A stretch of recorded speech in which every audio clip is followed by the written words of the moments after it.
selamat pagi. Apa kabar? Ibu harap anak-anak ibu selalu dalam keadaan sehat. Nah, kali ini ketemu lagi sama ibu ya di video pembelajaran ibu, yaitu tema 3, subtema 2. Nah, pada tema 3 ini kita membahas tentang pedulinya terhadap makhluk hidup, yaitu subtema 2, keberagaman makhluk hidup di lingkunganku. Nah, anak-anak ibu sudah siap belum untuk belajar? Disimak ya nak ya video pembelajaran kita hari ini. Nah, sebagai manusia, kita tidak terlepas dari hewan yang ada di sekitar kita. Nah, anak-anak ibu di rumah punya hewan peliharaan nak? Bagi yang punya hewan peliharaan, berarti kita wajib untuk merawatnya. Masih ingat tentang kewajiban dan hak nak? Kewajiban itu dia adalah segala sesuatu yang harus dilakukan. Sementara hak, segala sesuatu yang kita terima. Ada beberapa hak dan kewajiban manusia terhadap hewan. Kita lihat dulu kewajiban manusia itu apa. Nah, kewajiban manusia terhadap hewan, jika kamu punya hewan peliharaan, kamu harus merawatnya dengan cara memberinya makan, memberinya minum, juga menjaga kebersihannya. Kemudian tidak memburu hewan-hewan langka secara sembarangan dan lain-lain. Hak manusia terhadap hewan. Manusia dapat memanfaatkan hewan sebagai bahan makanan seperti daging, telur, dan susu.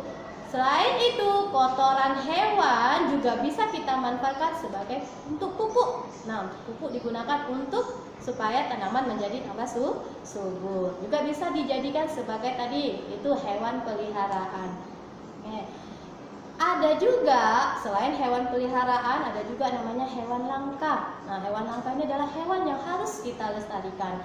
Jangan sampai hewan langka tersebut menjadi punah karena akibat ulah manusia yang tidak bertanggung jawab. Karena keberadaan makhluk hidup ini saling bergantungan. Jika ada makhluk hidup yang mengalami kepunahan, nah itu tentu sangat mengganggu keseimbangan alam. Untuk itu kita semua wajib untuk menjaga kelestariannya. Nah, contoh kewajiban kita terhadap kelestarian hewan langka itu yang pertama tadi, tidak memburu hewan langka. Kemudian kita bisa mendirikan tempat perlindungan hewan langka, misalnya Suaka Marga Satwa, kebun binatang, dan lain-lain. Di apa nak tujuan kita menjaga pelestarian hewan langka ini? Tujuannya apa? Ya, pertama itu untuk mencegah kepunahan berbagai hewan. Kemudian dapat juga dimanfaatkan sebagai tempat hiburan dengan cara membuat taman rekreasi atau kebun binatang. Kemudian menjaga keseimbangan ekosistem agar kehidupan di muka bumi ini tetap dia bisa berjalan dengan baik. Nah, salah satu hewan langka yang hampir punah yaitu contohnya adalah burung cendrawasih. Nah, ibu pernah lihat burung cendrawasih? Nah, siapa yang sudah pernah berkunjung ke kebun binatang? Nah, di sana mungkin anak ibu bisa melihat berbagai jenis hewan langka. Salah satunya situ ada juga ya burung cendrawasih. Nah, untuk menjaga pelestarian hewan tadi, kita bisa juga dengan cara membuat sebuah poster. Kalian bisa membuat poster untuk mengajak orang untuk menyayangi semua jenis hewan dan melindunginya dari kepunahannya. Anak-anak ibu bisa lihat contoh poster berikut ini.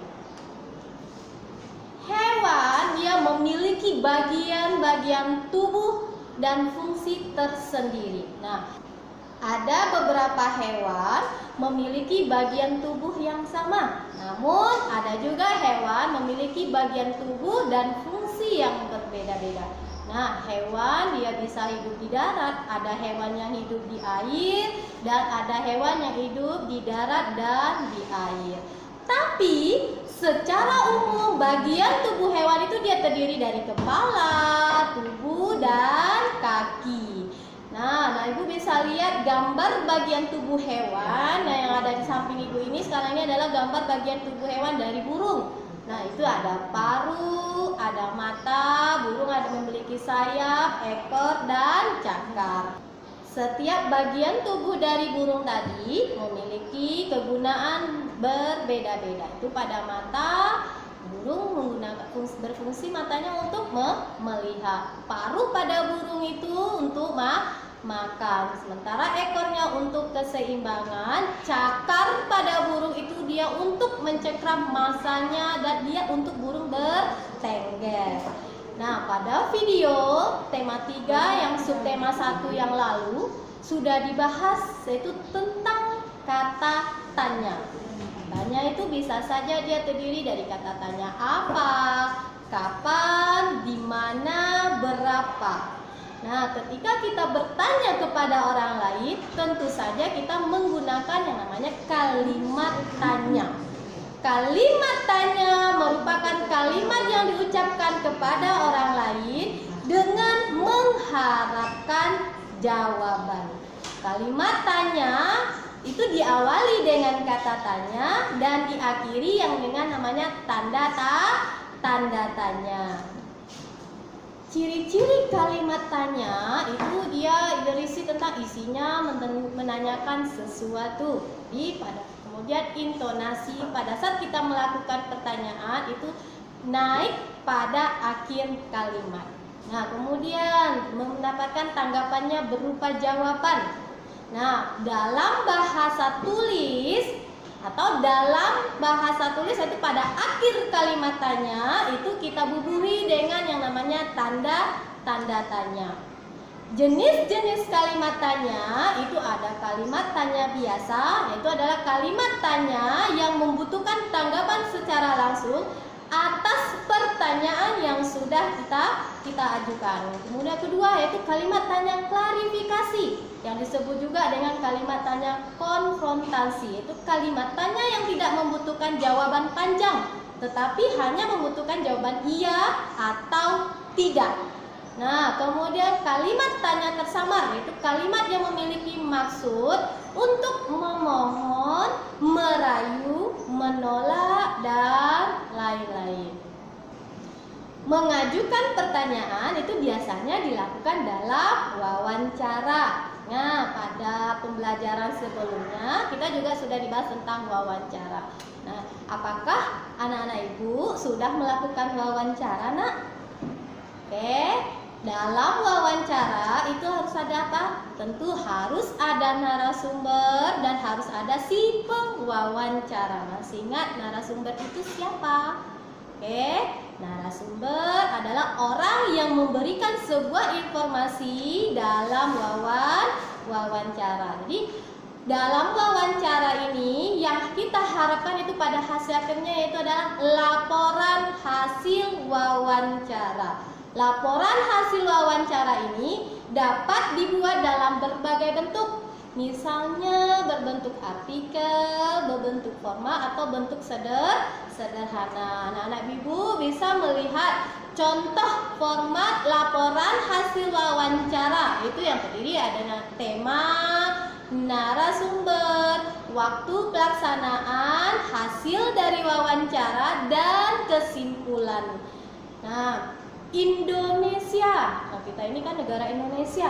Indonesia ini merupakan negara kepulauan yang letaknya sangat strategis. Secara geografis, Indonesia terletak di antara dua benua dan samudra, yaitu benua Asia dan benua Australia, serta di antara Samudra Pasifik dan Samudra Hindia. Sehingga Indonesia ini kaya akan flora dan faunanya. Ingat, bentuk daerah Indonesia kita itu dari Sabang sampai Merauke itu tidak sama ya, nak. Jadi bentuk flora dan fauna setiap tempat dan setiap wilayah juga berbeda-beda. Setiap hewan dia mempunyai habitat dan karakteristik yang berbeda-beda. Nah, ibu tahu apa itu yang dinamakan dengan habitat? Habitat dia adalah tempat hidup makhluk hidup. Ada hewan, tadi ibu bilang, di awal tadi ibu sudah bilang, hewan itu dia ada yang hidup hidup di darat, ada yang hidup di air, ada hewan yang hidup di darat dan air. Ada beberapa contoh hewan yang memiliki ciri khusus. Satunya cicak. Nah, ibu tahu cicak, nak? Di rumah selalu ya, pasti anak-anak ibu sering lihat cicak ada di rumahnya. Nah, cicak ini juga sama bersama dengan tokek. Nah, kalau cecak dia memiliki kaki yang sangat kuat dan perekat pada telapak kakinya, sehingga cecak ini dia bisa merayap di dinding. Cecak dia akan memutuskan ekornya untuk melindungi dirinya dari pemangsa. Nah, itu pada saat cecak memutuskan ekor tadi itu dia disebut dengan nama autotomi. Nah, kemudian selain cecak itu ada siput. Nah, siput, kalau siput mungkin sering juga anak-anak ibu lihat ya nak ya, siput itu apa? Nah, siput dia memiliki perlindungan tubuh yang keras yang disebut dengan namanya rumah siput. Sama halnya dengan siput. Nah, sama halnya dengan siput, kura-kura dia juga memiliki tempurung yang keras untuk melindungi dirinya. Nah, kita bisa membuat karya seni mozaik yaitu dengan menggunakan pola gambar hewan. Bisa saja mungkin pola gambar yang kita gunakan itu pola gambar kura-kura, ikan, burung, kepiting, dan lain-lain. Mozaik adalah karya seni rupa 2 atau 3 dimensi yang menggunakan bahan-bahan dari keping-keping yang dipotong-potong atau utuh. Nah, tekniknya yaitu dengan cara menggunakan teknik tempel.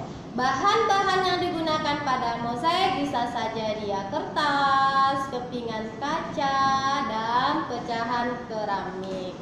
Oke, anak-anak ibu bisa lihat ibu memiliki contoh gambar mozaik berikut ini. Ini gambar mozaik ibu ini yaitu gambar apa nak? Itu gambarnya, pola gambarnya itu pada hewan ikan. Ikan hidupnya di mana? Ada yang tahu? Yo, siapa? Oke, ikan pastinya dong habitatnya dia itu adalah hewan yang hidupnya di air. Oke, sekian dulu video pembelajaran dari ibu. Ibu harap dengan penjelasan materi ibu tadi, anak-anak ibu bisa memahami materi kita pada tema 3 dan subtema 2 ini. Nah, tetap semangat belajar dari rumah. Anak-anak ibu tetap jaga kesehatannya. Sampai jumpa. Terima kasih.